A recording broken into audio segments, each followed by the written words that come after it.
Welcome back to the Pursuit Podcast. Today, we're going to be talking about running your own tech events. And we're going to take a special look at running big, expensive, soul-destroying, life-consuming events like conferences. We're here today with... Hi, I'm Mike Elsmore. I run something called Hackference up in the Midlands, and I'm, by day, a software developer, so this is a hobby. So as a hobby, you run a one-day conference and two-day hackathon. Just to make it sound a little bit more impressive, it's a one-day multi-track, single-day polyglot conference for developers. Okay, that sounds appropriately impressive. I was going to plug Hackference anyway because it's one of my favorite events, it being in Birmingham and me being a massive Birmingham fan. But if you met somebody today, somebody walked into the studio, which would be a surprise, and said, Mike, hey, I want to run my own conference and hackathon. What do you think? Do you want the honest opinion? Yeah. First, check yourself because it hurts. What's difficult? As you open it up, it's life-consuming, and that's a polite way of putting it. It's an obsession, almost. Let's walk through this step by step because there's a lot of different things to look at when you want to go out and set up your own tech event. And I think we're probably going to be talking about the expense, the amount of time, involvement with other people. It's probably going to be UK-centric in this conversation, but things like legal structures. Let's talk about the amount of time. So Hackference is in October. When do you start planning? I think I started this year in January when I got the offer of assistance from Matt Revell, who's helping me run it this year. So how many months is that? That's 9 months in advance. That's kind of a long way off. That was like 3 months after the last one as well. To give our listener a sense of scope, how many attendees do you have for the conference? Just under 200 overall, including all the speakers and sponsors on site, which is a lot of people just having run around in just a few rooms. Yeah. So what do you think is the most challenging aspect to running an event like this? So running a conference or running a hackathon, what's the hardest part? I'd love to say the organizational skills required, but genuinely it's not. It's the passion to keep going. So when you find something hard, you can actually carry on doing the next thing that needs to be done. Because with, say, 6 to 9 months, there's a lot of time for burnout and other things in life to get in the way. So keeping on target is kind of hard. So kind of balancing what sounds like quite a bit of work that goes into an event like this, plus having a job and being a human. Yeah, there's a lot of IRL that gets in the way. Can you talk me through some of the things you sort of have to check off your list? You're saying, I'm going to run a conference. What are the things I have to do? What are the things I have to source? Okay. Weirdly enough, it's not the money first. A lot of people assume that when you start off with this thing, it's where's the money going to come from? When you talk about the money, let's say for a one-day conference, be it a one-day multi-track, polyglot, all singing, all dancing, wonderful conference, what kinds of budgets would somebody expect to pay? Well, in technology, there's a specific sphere of paying it forward. So a lot of the speakers do it for free in the sense of it's their time, they're sharing it. However, they do expect, and this is within reason and very sensible of them, to expect all their travel, all their accommodation, and their costs whilst they're in a location covered so that they aren't out of pocket for giving their time for you.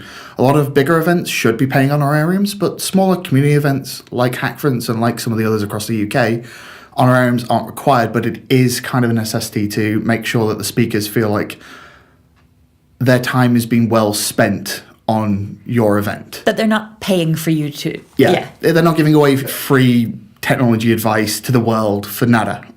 Well, that they're not paying to give away technology advice. Yeah, that's a good one. So you've got the cost of getting the speakers involved. I'd imagine venue costs? Venue costs. Now, that's a weird one because depending on how you do venues, you have these big, grandiose places like the Albert Hall or other huge things, and they come with a whole raft of extras you have to do. Or there's smaller venues. For example, I've run the event in an old cinema before, and that had a whole different slew of costs associated with it. An old cinema! That was fantastic. The single most comfortable conference I've ever been to. Shame it was so tiny. But there's all the extra costs such as food and feeding people for the entire day. So that's something for a potential organizer listening, whether or not you provide lunch or if you just say, go away, come back an hour please. Yeah, I personally don't like the just telling them to go away and forage for themselves. We kind of went a halfway house last year where we gave people vouchers to go eat in the largest eatery place near the doors. But just telling people you've got 2 hours, go and research the city. A lot of these people aren't from the area. So for Hackference, Birmingham, a lot of them are from Manchester, Scotland, London. Birmingham may not be big, but it's a little bit of a warren. So I don't particularly like the idea of somebody going off into another area called the Jewelry Quarter and getting a little lost. So what you're saying is if you want to bring somebody either as a speaker or as an attendee to the finest city in the UK, which was Birmingham, you said? Maybe. That you'd want to make sure that if you're not providing food as part of the experience on site, that you'd want it to be clearly signposted. Very clearly. Very obvious, either in the hand materials you give them or giant signs with people pointing in directions. But everything should be easy to locate and manageable, because trying to get somewhere to eat in an hour and comfortably sit down and not feel like you're getting heartburn. So you talked about the expenses involved with speakers. Can you talk a little bit about sourcing speakers, the speaker process, and how do you get fantastic, talented people to come and speak? Okay, that one's very hard, mainly because there's loads of different opinions on this, and there is no one true way to do it. It's all subjective. I personally like to use a blind CFP. So everybody submits papers for review of panelists. The panelists are usually technologists or opinionated people within the sphere, and usually balanced against what experience levels they are and what industries they're in as well. So it's more fair, because if I had everybody who's a web developer and had 10 years experience, then we'd all have the same opinion on life. So we try and balance it from geographies, etc. So looking for a really diverse set of perspectives and a diverse set of topics. And the reason it's blind is because in the theory, people who don't feel very confident to just say, hey, here, I'm great, but I'm a little bit shy. Do you mind checking my stuff and see if you think I'm good enough to talk?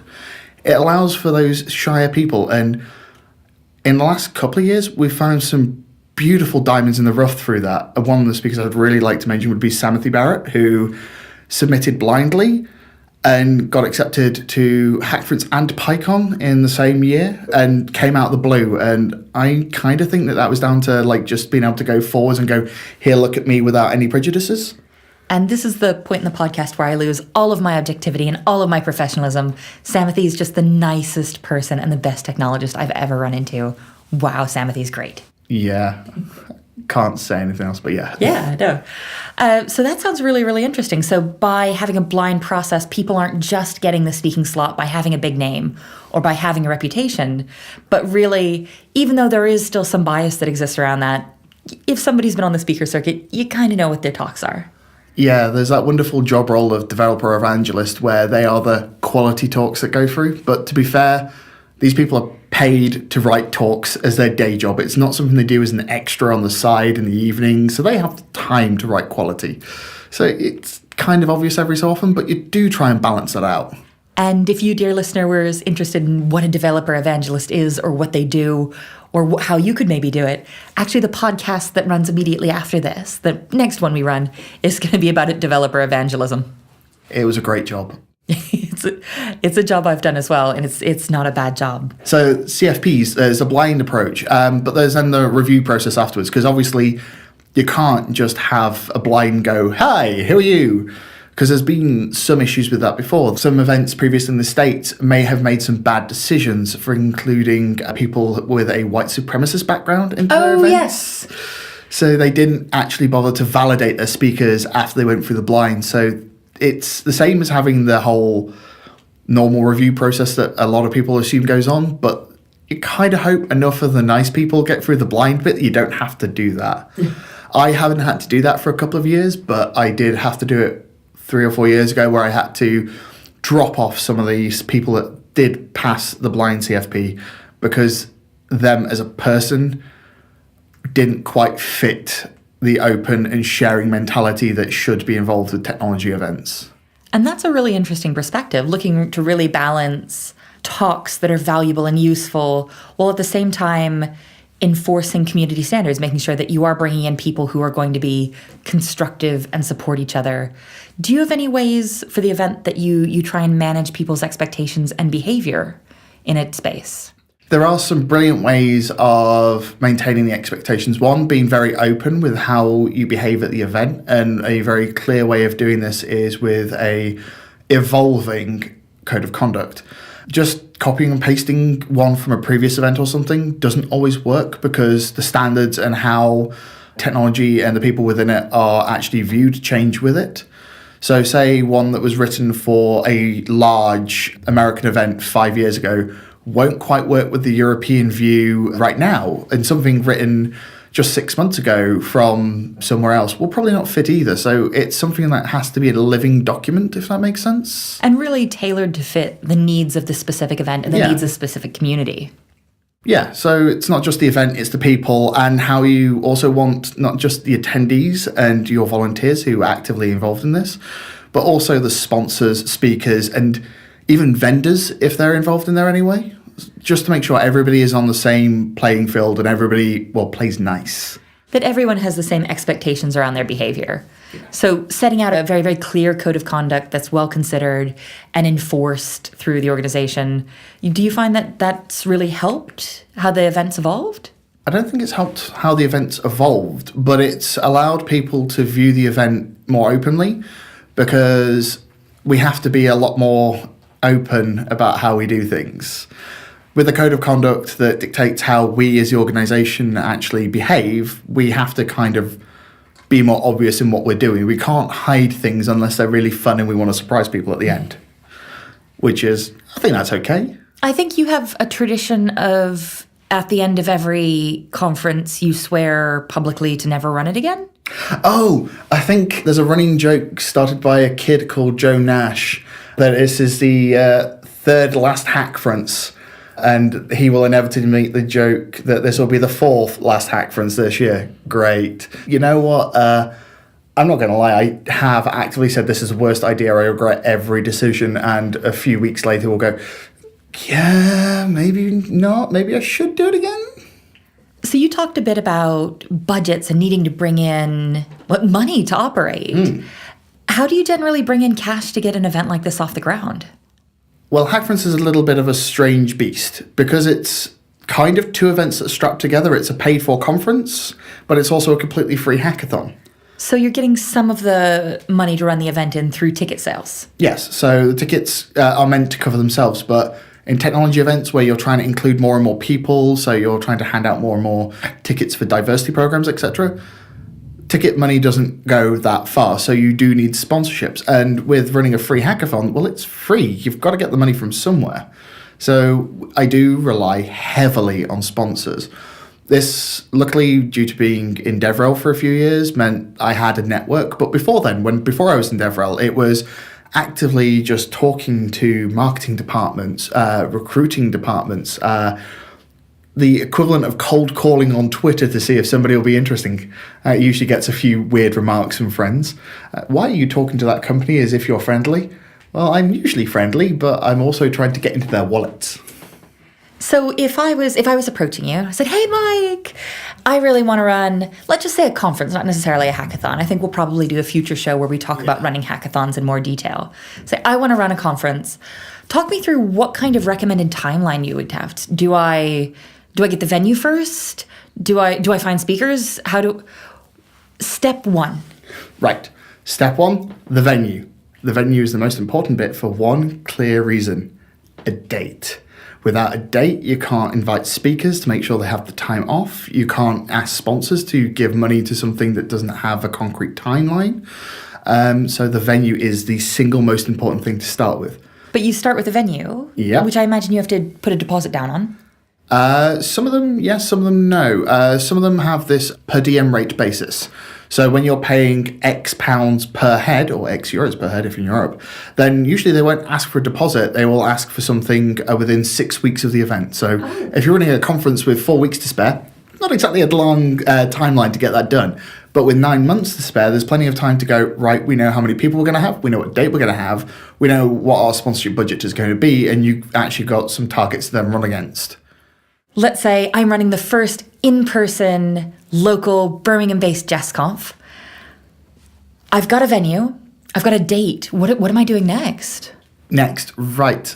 You want people. I hope so. Problem is, you just saying you're going to do something, well, in your case, Jess, just saying you're doing something would usually get a few heads going. But for the rest of us, normal people, we don't have that luxury. We actually require to get some speakers and some quality content in there.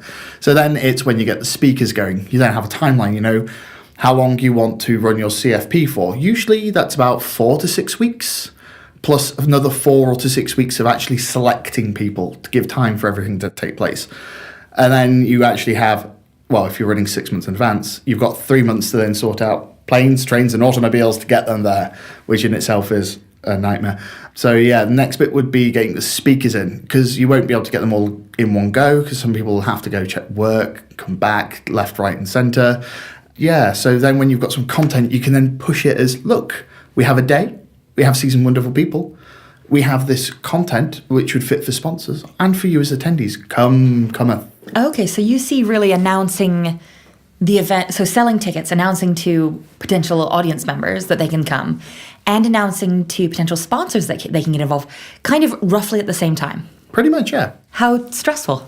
Yeah, but it's a lot of sponsors will only work with events that fit in their field. So once, say you're trying to get somebody involved like Nexmo, they're a communications platform, and they kind of want to be dealing with developers who are actually going to be building stuff. So if you've got a high-level event about architecture and DevOps, it's not going to fit their crowd as well. However, if you've got an event about JavaScript, Python, PHP, people actually building tools and doing little things, that's much more the people they're aiming for. So when you know who's going to be speaking, you know what kind of developer roughly you're going to be attracting, and it kind of works to then describe which kind of sponsor is going to get involved. So what you're saying, which seems to be a little bit common sense to me, is that when you create an event and you start pitching it both to potential attendees and to potential sponsors, to know your audience. Yes. Usually you'd have a good idea of who that's going to be before you start the event, but that kind of doesn't always pan out. For example, you could end up with a hell of a lot of junior university students. Now, this doesn't fit with all sponsors, but then again, people who are recruiting, it's like a gold mine for them. So really, potentially a mix of sponsors. What are the motivation for sponsors to get involved? Why are they just giving you money? Well, I kind of hope they're giving me money because they love me, but I don't think that's the case. I think it's very much what their goals are. So local small companies to your event, they're not necessarily trying to push their wares and trying to get people involved with their technology, because they could be digital agencies or small SMEs. What they're more likely is to build up some good credibility with the community, and from that, also be able to hire either junior or really good talent in your area. So, for example, we have quite a few digital agencies around Birmingham, and for them to get involved, it would be, look, we're awesome, we're supporting the community, come join us. Someone bigger like Microsoft, Nexmo, and all the other big name companies, they're probably out to get people onto and using their platforms. So their involvement is going to be, do you have devs in the field that they require to actually use their technology for them to actually get involved to play? So folks are either trying to get people in and pay them, or get people in who will pay them. Yeah, there's occasionally a couple of companies in the middle that kind of just do it for the good of their own hearts.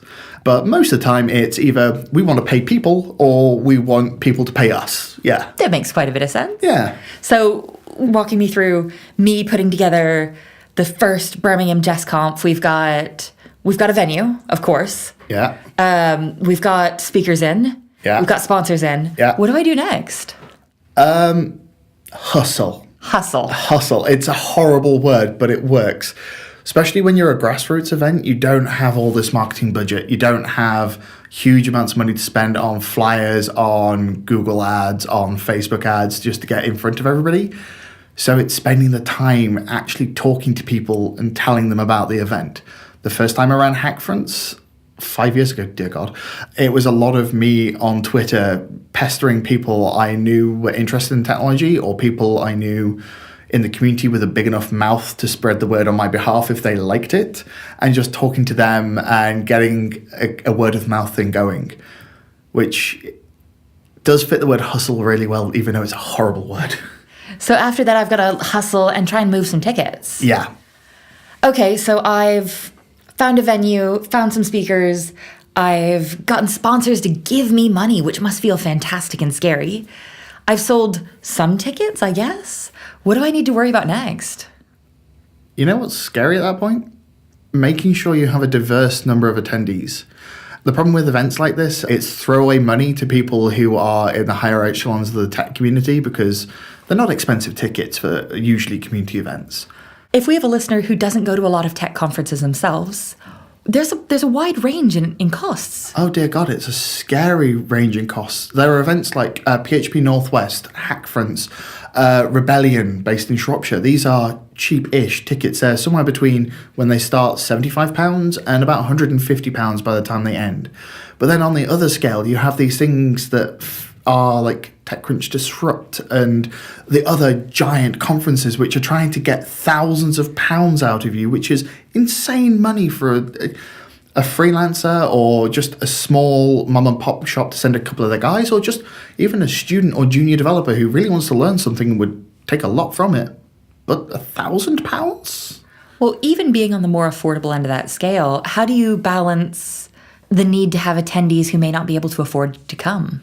Now, this is the scary one. It's that wonderful word diversity program. Ah, fantastic. It's a great thing, but it's really scary because there are now entire movements behind this. Travis, CI, runs a program for actually managing and running diversity tickets. I think it's diversitytickets.org, which we'll include in the episode notes. Yeah, but you don't always have enough tickets to validate using a service like that. Hackference itself doesn't do that many. It's about 20 or so diversity tickets. That's about 10% of your total attendees. About 10%, which is still quite a lot of free tickets for the event, but it's not enough that you need somebody externally to manage the process for you. But if you're managing it yourself, how do you validate and make sure that everybody who's coming deserves to go? Are they just trying to get a free ticket? Or how do you make sure you're not excluding somebody who would deserve to go otherwise? But it's kind of a necessity because technology is full of well-to-do, middle-class white dudes who can afford to do this, and then everybody else. So you have to balance it out because the conferences are there for people to learn, and if you're not sharing the knowledge with everybody, you're only helping to lift up a small percentage of the actual population. So for you, it's really about creating a space with a diversity of perspectives so that everybody benefits, and just being a good dude? Yeah, I love the idea of just the good guy at the events, like just having the right culture fit. I even stole the mantra that I use for Hackference from an event called Hacked.io, which was run by the Geeks of London, which is learn, build, share. So if you're going to learn something, build it and share it with everybody. You're not going to share it with the same 100 people over and over again. You want as many people of different backgrounds, of different places, just getting involved with each other. That sounds really beautiful. So we've got the venue, we've got everything sorted through diversity tickets. What else do I need to worry about? Oh my God. There's making sure that any insurances are covered. Now, in the UK, that isn't so hard. When it's just an adult event, you can use just normal event insurance. But say you then have children involved. Certain insurance companies will want you to have extra material. Now, these materials you should have anyway if you're having anybody under the age of 16. So the whole safeguarding process. I'd probably say if you have anybody under 18 as well, you need to have some form of oversight. You need to have a think about whether or not you're serving alcohol. You have to have a think about whether or not you're identifying the people who are minors. But if you are going to have events with under 18s, and for those of you in the US, this extends to under 21 if there's going to be alcohol on site, just having a think about whether or not your processes are set up to keep people safe. Yeah, and this isn't just risk assessments. Risk assessments placate the insurance companies, but you want decent procedures so that if anything does happen, because unfortunately children are such a legal grey area. There is some hard do's and hard don'ts, but anything else is kind of ephemeral. But you don't want to get your hands trapped in the door if anything does go wrong. You do want strict procedures so that if anything has happened, you can go to parents or other attendees going, look, We had a process. We followed the process. The process is legal as much as humanly possible, within the realm of the ethereal, we don't know what's going to happen. So a combination of having these processes in place to absolutely protect everyone, especially young people. Yeah. But then if something should happen, if there should be an incident or issue, that you do have a clear sort of process in place to say, hey, come and get your kid. They violated our code of conduct. Here's the process. They need to go home. There's actually some great documentation from, I think it's the NSPCC on this, that was shared to me by GitHub Education. So it's probably worth having that in the description. Fantastic. We can include those in the show notes. So we've gotten all the way to safeguarding. Is there anything that I need to know about running the event on the day? For those of you listening who cannot see Mike, Mike just stared off into the distance as though he was remembering the war. It's weird. Everybody thinks that you have a minute-by-minute play. And most events do. It's even down to the 1 or 2 minute play on how things are going to happen. The problem is, that plan always falls apart. No matter how good your spreadsheet is, it will not cover everything. Something will go wrong. The projector will die. Somebody will have issues with their laptop, which instead of taking 5 minutes to connect them, will take 15 minutes whilst you find some obscure button in their settings menus. All you can do is keep a really, really good timesheet with plenty of places which you can use as breakpoints. So if something does go wrong, as with programming, yes, I'm a nerd, I'm going to use that as an analogy, you can have a breakpoint where you can reset and check what's going on and then carry on as normal from there. I imagine this might be why so many conferences have coffee breaks. Yep. The coffee breaks are kind of necessary because humans can't actually keep their attention for that long, so a coffee break gives them a moment. I've stopped listening to you 10 minutes ago. Wow. But it gives you a chance to reset. But for those of us who are organising it, it gives us those precious 5 minutes that we can use to reshuffle something somewhere else, which I may or may not have done every year going. So in just a couple minutes, can you try and sell the idea? Why should someone run their own conference? Why should someone run their own tech events? Firstly, don't. But if you are determined to, you should do it because you have a passion for it. There are some great examples of this. There's Over the Air, which is a passion project from a lot of people based in London. There's JSConf EU, which is this huge, grandiose event, but it's still community-led and it's still very passionate about how they do things. If you're going to do it, make sure it's on a subject you love. And make sure you're going to do it for the fun of it for yourself as well as the people who are attending. I'm not going to lie to you. If this is your first time, you're not going to make money. Money is not even going to be, you're going to be out by a little bit, no matter how hard you try. You're going to have missed something. Power extensions or emergency banners with sponsors on at the very last minute. Something is going to ruin. The voice of experience. Yes. You can't just tape some printer paper to a sheet? No, because there's a level of professionalism you have to have. And occasionally you will completely forget that right up until the window where you need to do it. So speaking from experience, you will have a buffer in there, but things will ruin that buffer when you've done this once or twice. So do it for the passion, do it for the love of sharing either information or just getting people together. You've given me a 2-minute pitch on why I absolutely must run a tech conference or a tech event about something I really care about. Now, for our listener out there who is totally ready to do this, rain on their parade. Why should you absolutely not run a tech conference or run a tech event? Okay. People will judge you. People will be sly to you on the internet for doing different things where they don't see it happening. The internet will not love you all the time. You will worry and stress about ticket sales. You will worry and stress about not pleasing your speakers. You will stress about not pleasing your sponsors or having enough sponsors or having a varied selection of sponsors. You will freak out about the food. Will the food be good enough? Even though you've already had the sample menu, is it going to be good enough for everyone? Wait, I'm going to pull over your sort of negative flow for a second. We'll get back there. You get to sample the food. Like with wedding cakes where they just give you cake samples. Yes. All right. I feel like that should have gone in the reasons to run a tech event. It doesn't always play out like that. All right. So it depends on the venue. Some of them will have their internal catering company and they'll do this we know we're internal, but we want to make sure you actually want to pay for us. So you'll get a little taster session. Here's some snacks. Yeah. You have no options. Pretty much. But then there'll be other places where you'll be bringing your own food in, and then it's up to you to chase down the vendor to go, right, can I have some food, please? So let's go back to why I absolutely shouldn't run a tech event, even though free food is sometimes involved. Free food. Why shouldn't you do it? Oh, somebody may actually break your code of conduct and you may freak out about how you're meant to respond to it. Yes, you have a clear procedure, but following the code of conduct kind of makes you feel bad and dirty because you're kind of being mean to somebody else, even though you're following the rules. So having to be the bad guy, having to be the enforcer. That guy having to be the enforcer. Yeah, it's a horrible feeling because you don't want to have to be mean to somebody, but they've broken the rules, so you have to. That might be a personal thing. As a former teacher, I relish any moment where I get to lay this back down with righteousness. Oh, right. I don't.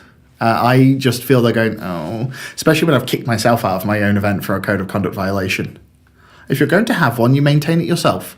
Admittedly, it's kind of hard when you're the organizer to boot yourself permanently from the event. I just make myself go in the quiet corner for a little while, or usually leave the venue for a little while and have a discussion with yourself. Yes. This has been a fantastic chat and a fantastic look behind what it takes to run a conference, what it takes to run a tech event, and why you might and might not want to. You mentioned that you're running Hackference and you've used this as an example. When is the conference? This year, it is the 20th of October, with the hackathon on the 21st and the 22nd, all of it happening in central Birmingham. Oh, fantastic. So if our dear listener is based anywhere in the UK or near Europe, please do come and say hello. You will get to see Jess there, which is always a selling feature. Yay! You going to give me a speaking slot? I cannot confirm or deny that right now. For those of you listening, apparently running a podcast is also a fantastic time to bully your favorite conference organizer.